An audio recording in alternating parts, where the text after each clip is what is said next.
ఇవన్నీ వర్తమాన చరిత్ర కంటుకున్న కొన్ని చిన్నపాటి మరకలు మాత్రమే. అహమే భావంగా బతికేసే ఈ చిల్లర దేవుళ్ల తాలూకు ముళ్ళు మనసున్న ప్రతి వాడికి గుచ్చుకునే తీరుతాయి. సరే, ఈ మలినానికి కొంచెం దూరంగా నడిచి మతాన్ని అభిమతాల్ని మడిచి మూలకు పెట్టి ఒక మానవతా శిఖరాన్ని స్పృశించుకుందాం రండి.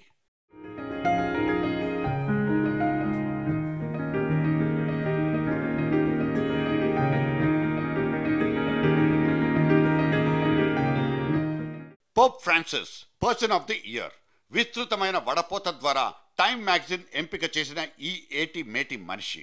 మన మదర్ తెరిసాకు ఈ ప్రపంచ విజేత ఎన్ని రెట్లు మెరుగన్న లెక్కైతే తెలీదు.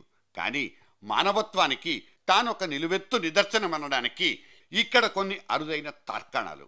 కొంచెం ఓపిక వహించి నిశితంగా పరిశీలిస్తే ఇవన్నీ మన మనసుకు మల్లెల్లా తాకుతాయి. సాటి మనిషి మీద చూపించాల్సిన మమతల్ని గుర్తు చేస్తాయి. Let us taste the origin of real humanity.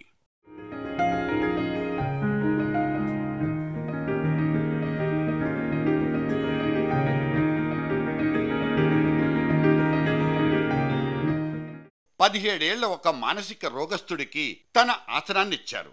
భేషజాన్ని పక్కకు పెట్టి ఉల్లాసాన్ని పంచిపెట్టారు.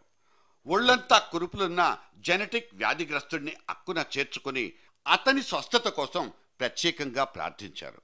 నేరపూరిత స్వభావాన్ని విడిచిపెట్టాలంటూ క్రీస్తు బోధనల్ని గుర్తు చేస్తూ 12 మంది బాల నేరస్తుల కాళ్లను ముద్దు పెట్టుకున్నారు. బ్రెజిల్లోని అమెజాన్ కీకారణ్యంలో స్వేచ్ఛ కోసం పోరాడే ఒంటరి తెగలకు బాసట పలికి మనోధైర్యాన్ని ప్రసాదించారు. అర్జెంటీనాలో ఒక ఖాకీ మృగం చేతిలో అత్యాచారానికి గురైన అబలను ఫోన్లో పలకరించారు. నువ్వు ఒంటరివి కాదు, నీకు మేమున్నామంటూ ఓదార్పు మాటల్ని చెప్పారు. ఒక మత ప్రవక్తలా కాకుండా వేషం మార్చి ఆమ్ ఆద్మీ అవతారమెత్తి రాత్రి వేళల్లో ప్లాట్ఫామ్ మీద బతుకులీడ్చే అనాథల్ని పరిచయం చేసుకున్నారు. ఇళ్లే లేని నిరుపేదలకు తనకు తానుగా సొంతంగా ఏదో ఒకటి చెయ్యాలనుకున్నారు. ఖరీదైన తన బైక్ను వేలం వేసుకున్నారు. అలా వచ్చిన డబ్బుతో కొందరికైనా ఇల్లు కట్టించి ఇవ్వగలిగారు. దేవుడే లేడనే నాస్తిక సమాజాన్ని కూడా తమ చేతులతో ఆకట్టుకున్నారు. ఉరుగ్వే నాస్తిక సంఘం అధ్యక్షుడు ఈయన్ను చూసే మనసు మార్చుకున్నారు.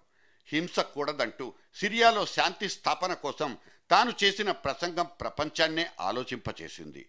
తమకు దక్కిన బోనస్ మొత్తాన్ని ఒక చారిటీ సంస్థకు విరాళమిచ్చేలా వాటికన్ సిబ్బందిని ఒప్పించడంలో పోప్ ఉదార స్వభావం ప్రస్ఫుటమైంది. తన ఆలింగనం కోసం తప్పించిన ఒక చిన్నారికి ఏమాత్రం అడ్డు చెప్పలేదు. మనసారా స్వాగతించారు. ఎంత ఎత్తుకెదిగినా ఒదిగే ఉండాలన్నది ఒక నీతి సూత్రమైతే దానికి ఆధారభూతం ఈ మహామనిషి.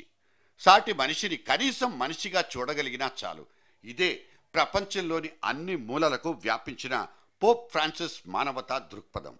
అందుకే ఆయన కోటికొక్కడయ్యాడు, ప్రపంచాన్నే గెలుచుకున్నాడు.